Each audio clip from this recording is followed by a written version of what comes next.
Disseram que ele tinha acabado. E não foi um comentário isolado. Foi um coro. Vinha da imprensa, dos médicos, dos torcedores, até de gente dentro do futebol que antes o aplaudia de pé. Diziam que o corpo não respondia mais, que os joelhos não aguentavam, que a explosão tinha ficado nos anos 90, que aquele jogador que parecia uma força da natureza era agora apenas uma lembrança. Ronaldo ouviu tudo isso em silêncio, porque enquanto o mundo discutia se ele ainda merecia ser chamado de fenômeno, ele estava lutando para algo muito mais básico: voltar a andar sem dor, voltar a correr sem medo, voltar a confiar no próprio corpo. Pouca gente lembra, mas houve um tempo em que cada passo dele era acompanhado por um pensamento simples e cruel: e se estourar de novo? O joelho já tinha traído 2 vezes, 2 cirurgias graves, 2 recuperações longas, 2 quedas públicas, a última em uma final de Copa do Mundo, diante do planeta inteiro. O momento mais importante da carreira dele terminou com um jogador travado, apagado, irreconhecível. Aquilo não foi só uma derrota, foi uma marca. Depois disso, Ronaldo deixou de ser apenas um atleta. Virou uma dúvida ambulante. Cada convocação era questionada. Cada treino era observado com desconfiança. Cada gol era tratado como exceção, não como regra. E o pior não vinha de fora. O pior vinha de dentro, porque ninguém conhecia melhor o próprio corpo do que ele. Ninguém sentia o estalo, a rigidez, o atraso na resposta do músculo como ele sentia. E ninguém carregava o peso de ter sido o melhor do mundo tão jovem e agora ouvir que talvez nunca mais fosse nada. Teve dias em que o campo parecia distante demais. Teve dias em que o futebol parecia um lugar que já não o queria mais. Teve dias em que o silêncio do departamento médico falava mais alto do que qualquer manchete. Enquanto isso, o Brasil seguia em frente. Novos nomes surgiam. Novas apostas ganhavam espaço. O país respirava futebol, mas já começava a se preparar para um futuro sem ele. Era quase um consenso não dito. Ronaldo foi incrível, mas acabou. E então veio a Copa do Mundo de 2002. A convocação saiu cercada de dúvidas. Ele não era unanimidade, não era certeza, não era segurança. Era uma aposta arriscada. Um jogador que não fazia uma temporada completa há anos. Um atacante que ainda era visto mais pelo passado do que pelo presente. Muitos acreditavam que ele iria apenas compor elenco. Outros achavam que seria um erro histórico. Poucos, muito poucos, imaginavam o que estava prestes a acontecer. Nem mesmo Ronaldo tinha todas as respostas naquele momento. Ele sabia que estava ali. Sabia que vestiria a camisa. Sabia que pisaria em um campo de Copa do Mundo outra vez. Mas ninguém sabia se o corpo permitiria ir além disso. Porque aquela Copa não seria apenas sobre ganhar ou perder. Não seria apenas sobre títulos. Não seria apenas sobre futebol. Seria sobre provar algo, provar para o mundo, provar para o Brasil, provar para os críticos, mas, acima de tudo, provar para si mesmo que ele ainda existia. E a primeira bola que ele tocou naquele Mundial carregava muito mais do que esperança. Carregava medo, dúvida, pressão e uma pergunta que ninguém ousava fazer em voz alta. E se eles estiverem certos? E se realmente tiver acabado? O início foi contido. Cauteloso. Cada arrancada parecia medida. Cada dividida era evitada no limite do possível. Não havia exagero. Não havia espetáculo. Havia sobrevivência. Ronaldo não precisava provar que era rápido. O mundo já sabia. O que ele precisava descobrir era se conseguia jogar 90 minutos sem sentir o joelho gritar. Se conseguia mudar de direção sem o corpo travar. Se conseguia cair e levantar sem aquela sensação antiga de que algo tinha se rompido por dentro. O futebol, naquele momento, era secundário. Era quase um teste clínico transmitido ao vivo. Os primeiros minutos passaram. Depois, os primeiros jogos. E algo começou a mudar. Não nos números, não nas manchetes, mas no jeito que ele andava em campo. Aos poucos, o medo foi cedendo espaço para a memória muscular. O corpo começava a lembrar do que sabia fazer.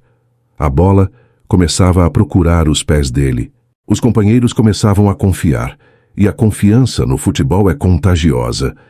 Quando o primeiro gol saiu, não foi um grito de euforia, foi um suspiro coletivo, como se todo o estádio tivesse prendido a respiração até aquele instante. Não era um gol qualquer, era uma confirmação silenciosa.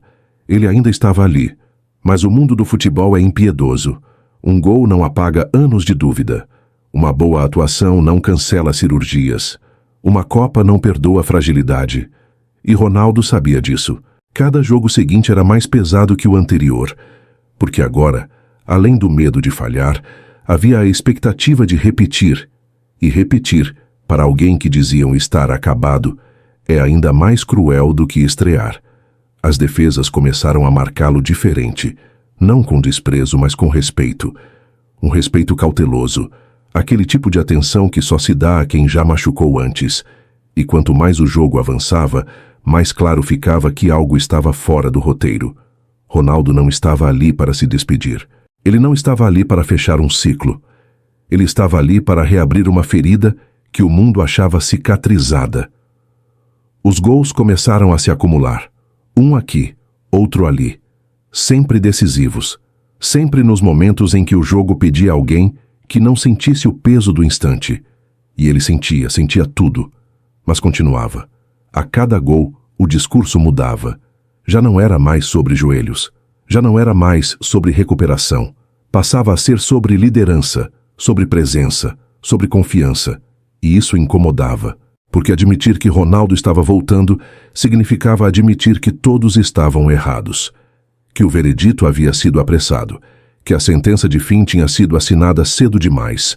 O mata-mata chegou, e com ele o ponto onde não existe margem de erro, onde um detalhe elimina, onde um tropeço vira fracasso eterno. Era ali que diziam que ele cairia. Era ali que o corpo falharia. Era ali que o passado cobraria a conta. Mas não foi isso que aconteceu. O que aconteceu foi que nos jogos grandes, Ronaldo cresceu. O campo parecia menor. O tempo parecia mais lento para ele.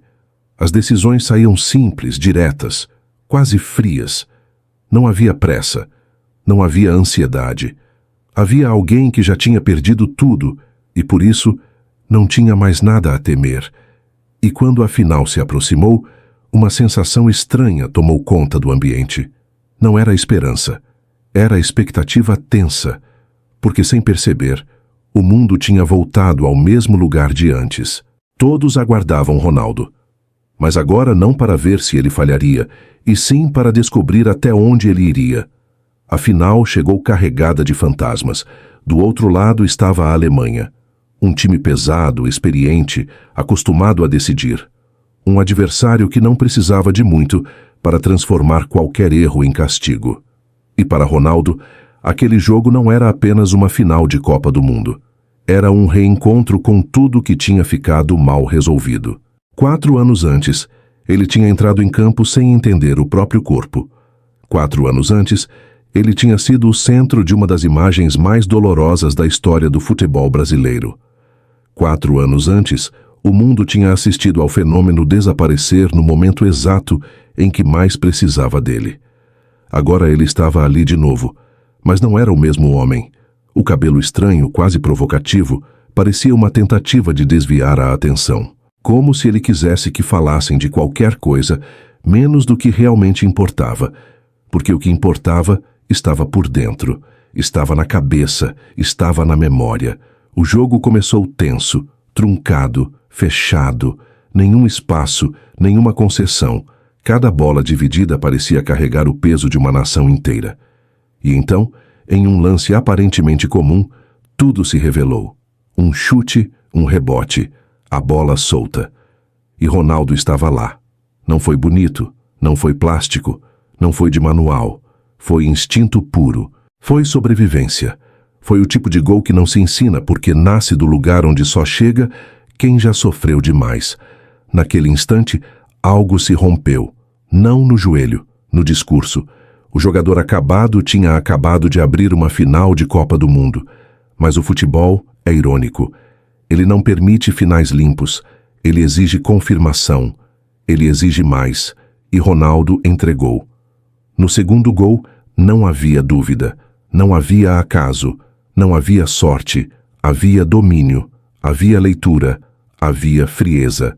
A bola veio, ele antecipou, finalizou, correu para comemorar, como quem tira um peso invisível das costas.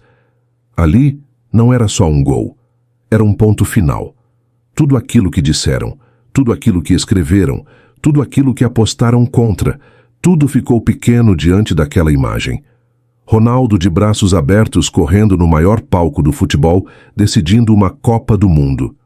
O apito final não consagrou apenas o Brasil campeão.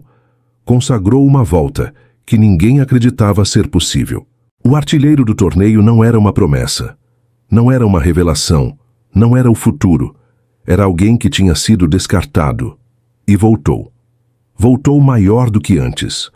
Não mais pela explosão juvenil, mas pela capacidade de atravessar o inferno e ainda assim decidir quando mais importa. Naquele dia não foi só a Alemanha que perdeu. Perdeu o ceticismo.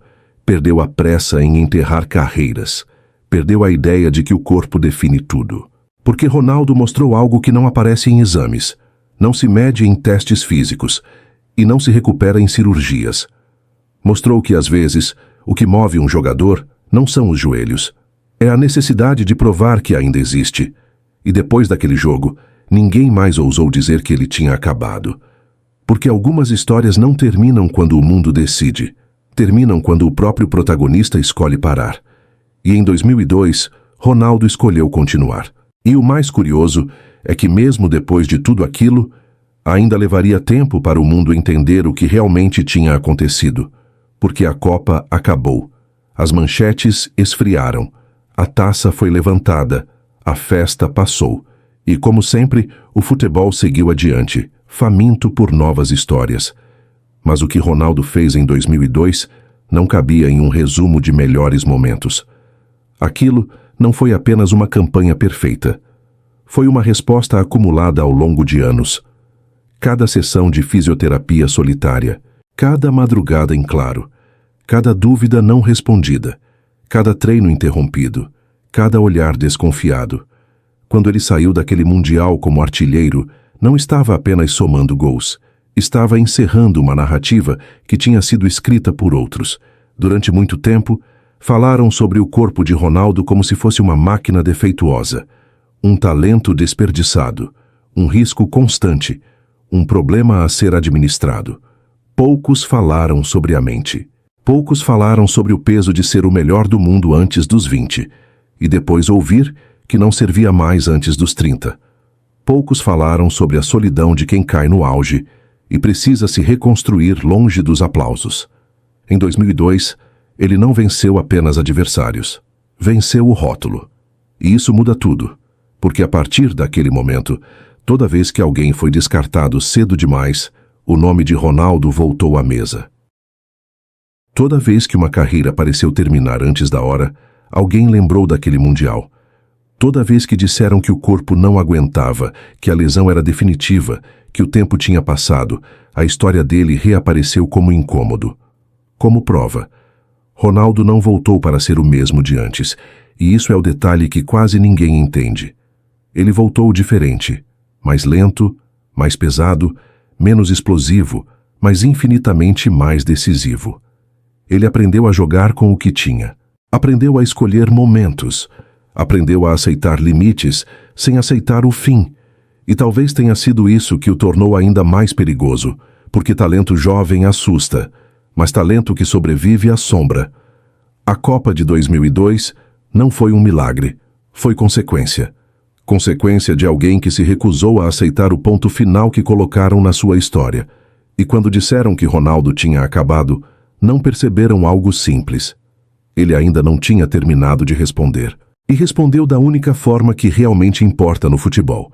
Dentro de campo, quando tudo valia, quando ninguém mais podia interferir, quando só restava jogar. E naquele momento, no maior palco do mundo, Ronaldo mostrou que não existe sentença definitiva para quem ainda acredita que pode continuar. Por isso, aquela Copa não é lembrada apenas como um título. É lembrada como um retorno impossível, como um silêncio quebrado, como a noite em que o futebol aprendeu mais uma vez que subestimar quem já foi gigante costuma cobrar um preço alto, E Ronaldo pagou todos os seus, para no final cobrar o mundo inteiro de volta. E talvez seja por isso que essa história ainda incomoda tanta gente. Porque ela desmonta uma lógica confortável. A lógica de que o auge passa e não volta. De que o corpo decide tudo. De que o tempo não perdoa. De que o futebol não dá segundas chances.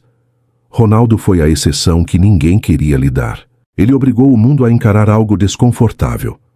Que às vezes o erro não está no corpo que falha, mas no olhar apressado que decreta o fim. Que às vezes o problema não é a lesão, mas a pressa em substituir. Que às vezes ainda existe fogo onde todos juraram que só restava cinza. Depois de 2002, falar de Ronaldo nunca mais foi a mesma coisa. Não era mais apenas o garoto que humilhou defesas na Europa. Não era só o atacante mais temido do planeta. Ele passou a representar algo maior. Um tipo raro de jogador que não vence apenas pelo talento, mas pela teimosia em não desaparecer. Aquele Mundial virou um divisor silencioso. Para ele, foi a prova definitiva de que ainda podia decidir. Para o futebol, foi um lembrete incômodo de que algumas carreiras não seguem roteiro lógico. Para quem assiste, virou referência emocional. Um desses momentos que ficam guardados não só pela beleza, mas pelo significado. Quando alguém diz hoje que um jogador acabou cedo demais, sempre existe um eco. E esse eco tem nome, porque Ronaldo ensinou que acabar não é um evento médico, não é um exame, não é uma opinião. Acabar é desistir. E ele não desistiu. Ele aceitou a dor, aceitou a dúvida, aceitou o risco. Mas nunca aceitou o fim que escreveram por ele. A Copa de 2002 não foi o último grande capítulo da carreira dele, mas foi o mais simbólico. Foi ali que ele recuperou algo que não se mede em títulos. Recuperou o controle da própria história. Por isso, quando dizem que Ronaldo tinha acabado, a frase sempre soa incompleta. Falta o resto. Falta o até ele voltar, até ele decidir, até ele provar que o futebol, às vezes, se ajoelha diante de quem se recusa a sair de cena. E em 2002, no momento mais improvável possível, Ronaldo não apenas voltou. Ele lembrou o mundo inteiro de quem ele sempre foi.